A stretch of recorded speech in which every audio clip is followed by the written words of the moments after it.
வணக்கம். திருமணத்தை பற்றி, ஜாதி மரத்தை பற்றி, சடங்குகளை பற்றி எல்லாம் என்னோட மக ஒரு இன்டர்வியூ கொடுத்துருக்காங்க. அதை பற்றி சில பேர் ஆதரவாக கருத்து தெரிவிச்சிருக்காங்க, சில பேர் எதிர்ப்பாக கருத்து தெரிவிச்சிருக்காங்க. எங்கிட்ட அதை பற்றி கருத்து கேட்டாங்க. நான் ஒரு ப்ரௌடு பெரியாரிஸ்ட். எனக்கு இந்த ஜாதி மதம் இந்த சடங்கு இதில் எல்லாம் எனக்கு உடன்பாடே இல்லை. அதே மாதிரி திருமணம் குறித்து எங்கிட்ட கேட்டாங்க. திருமணம் அப்படிங்கிறது ஒரு கட்டாயம் இல்லை, அது தனிநபர் விருப்பத்தை சார்ந்த விஷயம். திருமணம் செய்கிறதாகட்டும், ஒத்து வராட்டி டைவர்ஸ் பண்ணுறதா இருந்தாலும் சரி, இல்லை தனியாகவே வாழ்ந்துட்டு இருந்தாலும் சரி, திருமணம் இல்லாமையே நமக்கு ஒரு குழந்தை வேணும்னு ஆசைப்பட்டாலும் கூட இன்னைக்கு இருக்கிற மெடிக்கல் ஃபெசிலிட்டியில், மருத்துவத்துறையில் இன்னைக்கு இருக்கிற டெவலப்மெண்ட்டில் அதுக்கான வாய்ப்புகள் இருக்குது.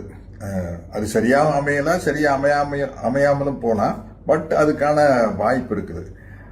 அப்படி இருக்கும் பட்சத்தில் இது ஒரு தனிநபருடைய விருப்பம் சார்ந்த விஷயம்தான் அப்படிங்கிறது என்னுடைய கருத்து. அதனால இந்த கருத்துக்களில் திவ்யா கூட நானும் ஒத்து போகிறேன், உடன்பட்டு போகிறேன் அப்படின்னு தெரிவிச்சுக்கிறேன். நன்றி, வணக்கம்.